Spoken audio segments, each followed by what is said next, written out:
Thank you, Daniel, for handing it off to me. And this is Dr. Upshaw. And I wanted to bring up one more problem we've noticed, which is that Apple prides itself on consumer privacy, which in itself is not a problem.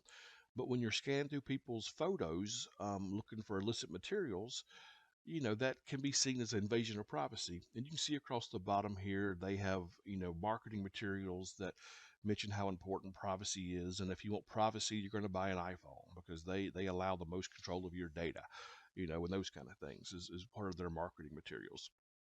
They say on their website that privacy is a core value for the company. And I'll show you right here. It's a fundamental human right and one of their core values at Apple. You got me? So they take this stuff seriously. Their facial recognition data, when you scan your face on an iPhone, is stored locally. You have the ability to opt out of app tracking since iOS 14.5, which is a big deal because marketers like to target and be able to see what you're doing so they can target you with better ads. But they've made it where people can opt out, and that was a big win for privacy activists. And they were able to lock iPhones for the FBI since iOS 8. And this was now one of the things is to look at since they pride themselves on consumer privacy. How was this CSAM stuff, which is what I'm calling it, CSAM scanning, going for? How is that going for them? Well, when the policy came out, it was widely criticized by various groups, politicians, and security experts. Everybody from privacy to security experts to politicians did not like this perceived invasion of privacy. So Apple's response was to quietly remove all the information about CSAM from its child safety pages. And what they basically did, to kind of sum all this up, was they removed all the references to it. There was a small announcement that they were going to go back and tweak the technology and reintroduce it at a later date. But they basically just tried to scrub it, zip their lips, and be quiet about it, and delay the implementation. And they'll probably bring it back at some point with when there's not a bunch of blowback, and they won't make a big deal out of it. Try to sneak it in there quietly.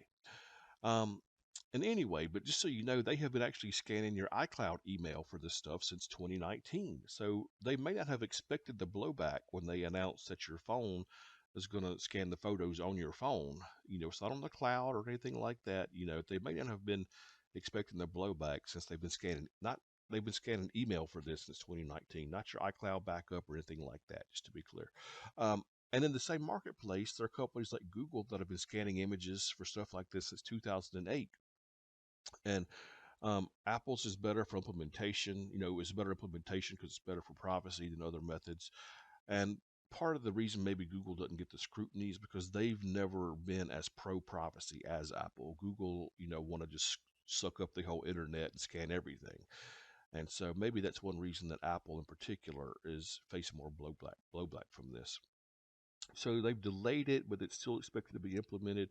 And as many companies nowadays, Apple believes the good outweighs the risk, is the general impression that I get.